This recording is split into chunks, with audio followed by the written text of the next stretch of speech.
Luto na yung ating sibuyas, guys. Ilagay natin ang ating kamatis. Ayan, luto na ating kamatis. Ilalagay natin ang ating manok. Ilalagay lang natin yung ating saluyot or molokia. Mix lang natin siya, guys.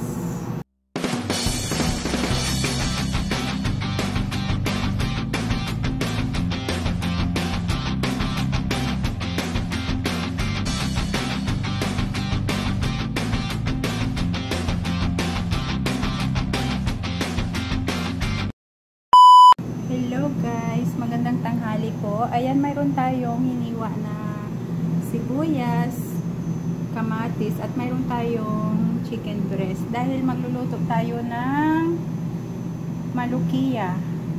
Ang tawag nila dito guys, malukia. Sa atin ay saluyot. Ito yung gagamitin natin na saluyot. Nasa freezer na siya guys. Ayan. So, naka-ready na yung ating kaldero. Lagyan lang natin ng mantika.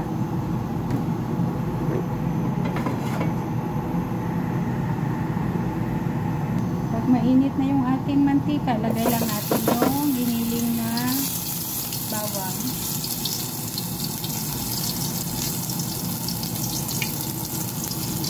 Yan ang ating sibuyas. Luto na yung ating sibuyas guys. Ilagay natin ang ating kamatis. Ayan, luto na ating kamatis. Ilalagay natin ang ating manok.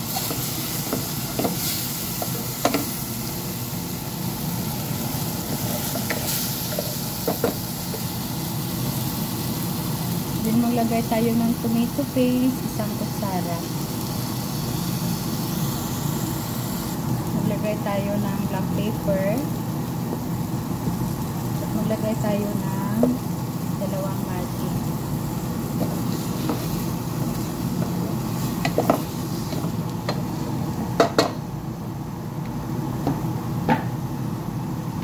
Lalagyan na natin siya ng tubig.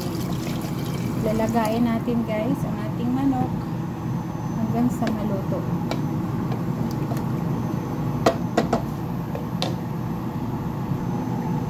Ayan, tatakpan lang natin. Meanwhile, Sana natin siya guys kasi lalagay na natin siya sa ating manok. So, ayan. Bali, dalawang case ang gamitin natin. Ayan.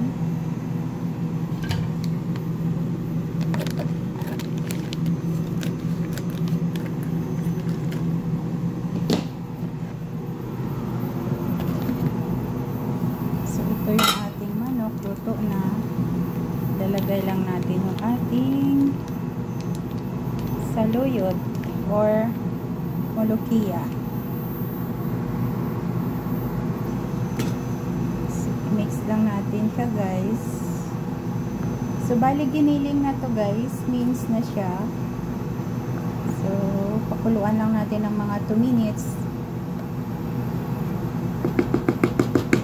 At tayo'y tapos na magluto ng saluyot. Ayan yung ating serve sa ating alaga. Kumakain ng saluyot ang aking mga alaga guys. Ang kapartner niya white rice. So, tatakpan natin kasi luto na rin. Papatayin na natin ang apoy. Ito na yung ating saluyot guys. Minimix ko na kasi kakain na yung alaga ko na bunso.